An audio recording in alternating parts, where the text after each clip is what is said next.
PTF and JK back with you in the Money Media Kentucky Derby Long Shots 2025. JK, really curious who you're going to reach into the grab bag and get for this one.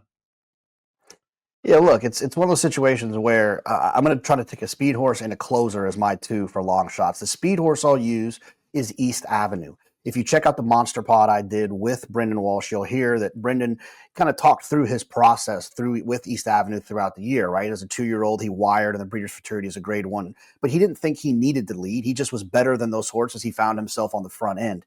He also thinks that he's learned a lot in his defeats. He's learned what it's like to look in the eye of another horse, and he ran extremely well in the Bluegrass. Now, the Kentucky Derby is a longer distance than most of these horses will ever run, so there's this assumption that closers appreciate that longer distance. I look at it the other way. I think horses that are forward appreciate it. There's some crazy stat about how many horses win that are leading at the 8th pole. I think East Avenue could be one of those horses that's leading at the 8th pole, and I think his price will be just right.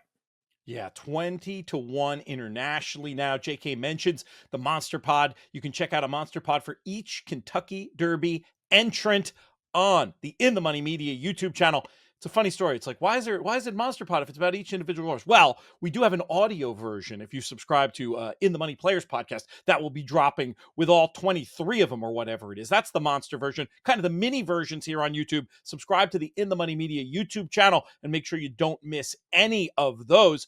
Also want to let you know that this video brought to you by our friends over at DK Horse. Download the DK Horse app today to get involved. For me, I'm going to start with Coal Battle. This horse currently as high as 33-1 in the international markets.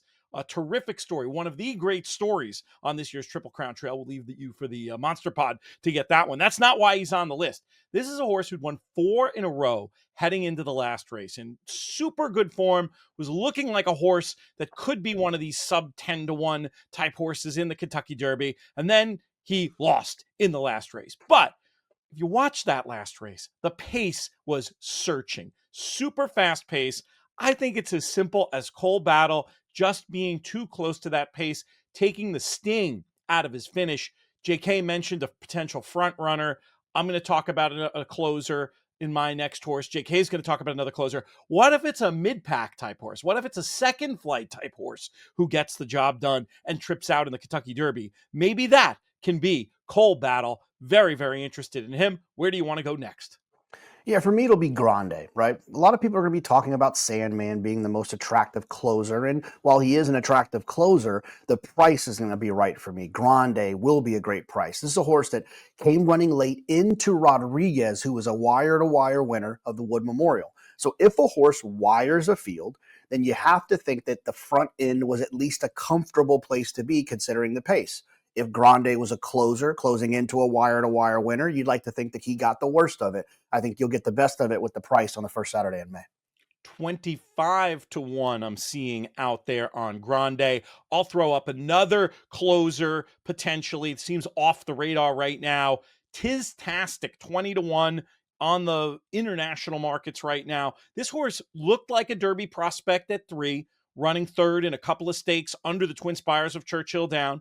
And then coming back this year, had a couple of difficult trips, I thought, in the first 2 races. Yes, in the breakthrough effort last time in the Louisiana Derby, this horse got a great setup, but there's a world in which he's going to get a great setup again. He's got the foundation. He's got the finish. He's got Steve Asmussen in his corner. Now, somebody might pull out the stat you're going to be hearing a lot about. 0 for 26, Steve Asmussen in the Kentucky Derby.